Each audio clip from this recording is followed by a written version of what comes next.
आज मैं आप सभी के सम्मुख मौर्य डायनेस्टी से संबंधित एक ऐसे उत्तराधिकारी के विषय में बताने वाला हूँ जिनका जीवनी जो है हमारे कॉम्पिटिटिव लेवल के एग्जाम के नजरिए से देखा जाए तो अत्यंत इम्पोर्टेंट है। यानी उनके जीवनी से संबंधित अनेक प्रश्नों परीक्षा में पूछे जाते हैं। तो समय ना गंवाते हुए हम टॉपिक्स की ओर बढ़ना चाहूंगा। इससे पहले आप सभी से आग्रह है कि आप वीडियो स्किप करके मत देखिएगा और इस वीडियो में अंत तक बना रहिएगा। देखिए, चंद्रगुप्त मौर्य का उत्तराधिकारी थे यानी पुत्र थे बिंदुसार। बिंदुसार जो नाम है, इनका जन्म के साथ ही एक रोचक कहानी भी जुड़ा हुआ है। ऐसा माना जाता है कि चंद्रगुप्त मौर्य जो थे एक कौशल योद्धा थे। इनका गुरु जो थे वो चाणक्य थे। चाणक्य को इतिहास में विष्णुगुप्त कौटिल्य के नाम से भी जाना जाता है। चाणक्य जो थे वो तक्षशिला का एक प्रखंड विद्वान और आचार्य थे।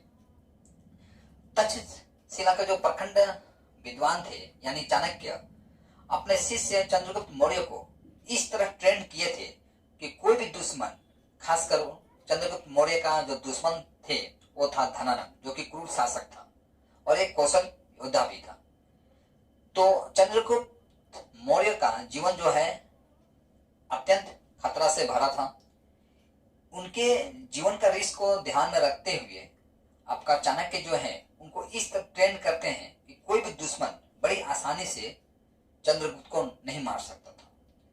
तो उनको मारने का दूसरा विकल्प यह था गुप्त नीति, यानी खाद्य वस्तु में जहर मिलाकर मारा जा सकता था। इसकी शंका जो है आपका चंद्रगुप्त मौर्य का जो गुरुजी थे यानी कौटिल्य, उनकी थी। इसीलिए चंद्रगुप्त मौर्य को ना बताकर उनके भोजन में प्रतिदिन विष का कुछ मात्रा भोजन में डाल देते थे, ताकि चंद्रगुप्त मौर्य का जो शरीर है उस विष को बर्दाश्त करने लायक बन जाए। और माना जाता है कि वो प्रतिदिन विष की जो मात्रा है उसे बढ़ा रहे थे, यानी सांप का जहर दे रहे थे। इस हिसाब से देखा जाए आपका उनका जो शरीर है चंद्रगुप्त मौर्य का आपका विष को कंट्रोल करने लायक बन जाता है, यानी विष प्रतिरोधक क्षमता जो है उनके शरीर में विकसित होता है। यानी एक समय ऐसा आता है कि विष का प्रभाव चंद्रगुप्त मौर्य के ऊपर में नहीं पड़ता है, तो जाहिर सी बात है उनका जीवन सुरक्षित हो जाता है। लेकिन चंद्रगुप्त मौर्य का भोजन जो है किसी को खाने का आदेश नहीं था। ऐसा इंस्ट्रक्शन, ऐसा सुझाव आपका चाणक्य ऑलरेडी उनके घर परिवार में या घर परिवार के सदस्यों में देकर रखे थे। विशेषकर उनकी पत्नी जो थी दुर्धरा। एस्ट्रोगो के अनुसार सीरिया का जो शासक थे आपका एंटियोकस ने आपका डाइमेकस को बिंदुसार के दरबार में भेजते हैं। ठीक है, किसके अनुसार? एस्ट्रोगो के अनुसार। एस्ट्रोगो के अनुसार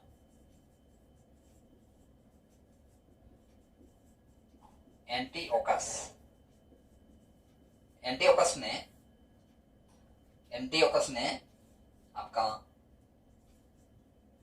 डाइमेकस को बिंदुसार का दरबार में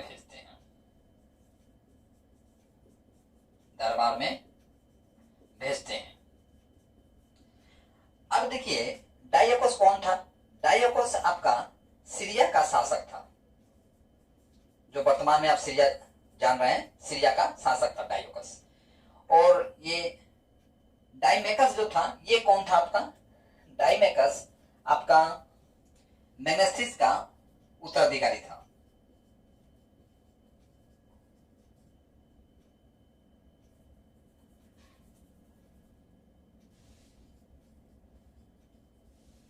मेनेस्थिस का उत्तराधिकारी था कौन? आपका डाइमेकस। मैग्नेस्टिस फिर कौन था? ये मैग्नेस्टिस आपका देखा जाए तो ये सेलुकस का राजदूत था। सेलुकस का राजदूत। सेलुकस कौन था? सेलुकस देखा जाए तो यह